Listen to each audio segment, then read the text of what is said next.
Zach, this is your video feedback for the for your submission for the Advanced 3D Animation module.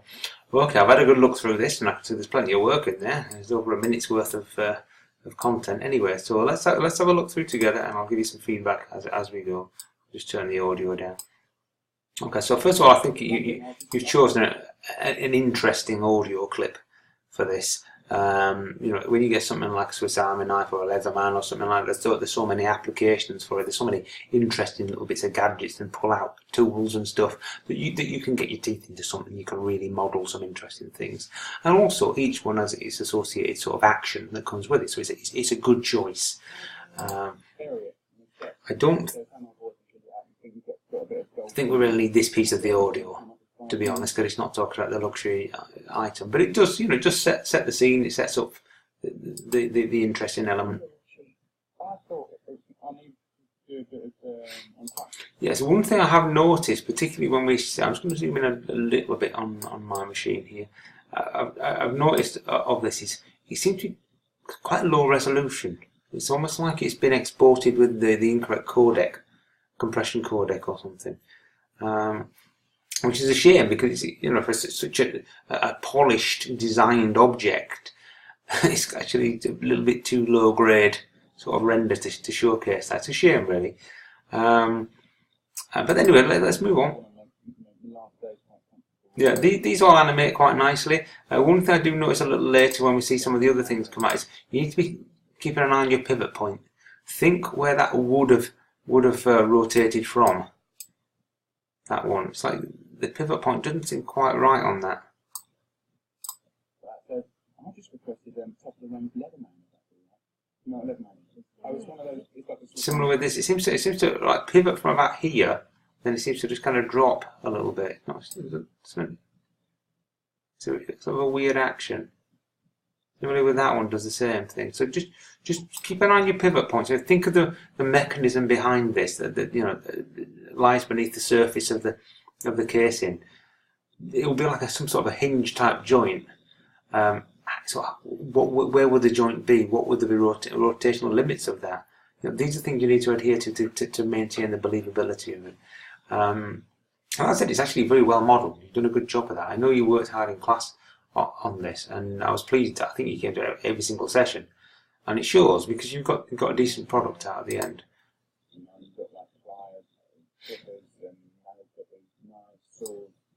Everything. Bit practical, and I should, but it is. I'm pleased that towards the end of this we do see these things kind of come apart, so we get a little bit of a further introduction to them.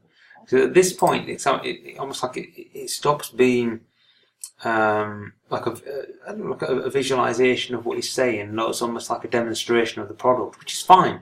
Which is fine too. You know, he goes on to talk a little about it.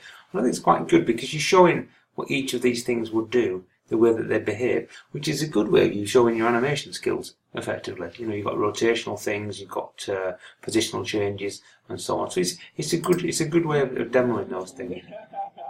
It's Christmas. Jamie Oliver, thank you very much indeed for letting us hear with us.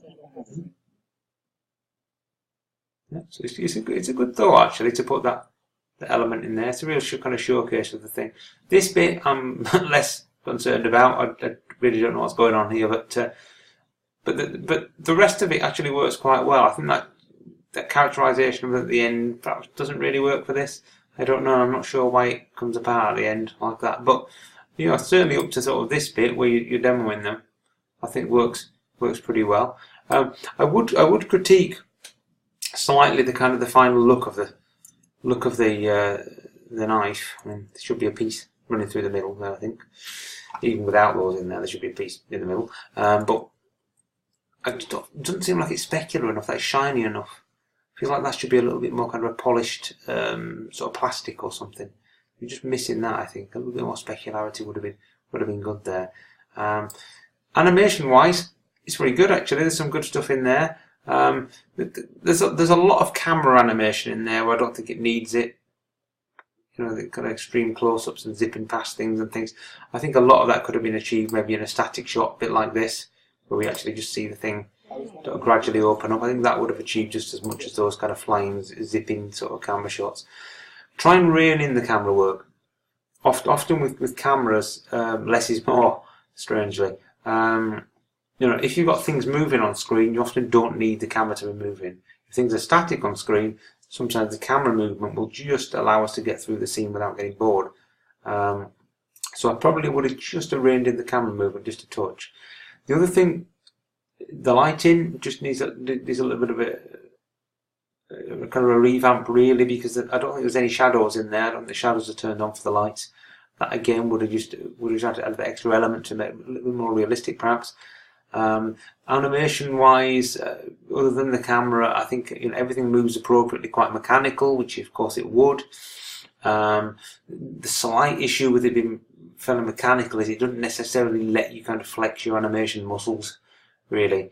Thinking about the 12 principles of animation, it doesn't really let you showcase those too well, which is which is not the end of the world. It doesn't have to do, tick all of the boxes, but perhaps in doing this, you've slightly limited the amount of animation work you can do in here. But that said, it's a very good interpretation of the audio sequence that you've chosen to work with. It was a good sequence to begin with, and I think you've done a good job of working with it. So I'm very pleased with your output. You've worked hard this module. I definitely feel like you've improved in your 3D skills and particularly your keyframing skills as well.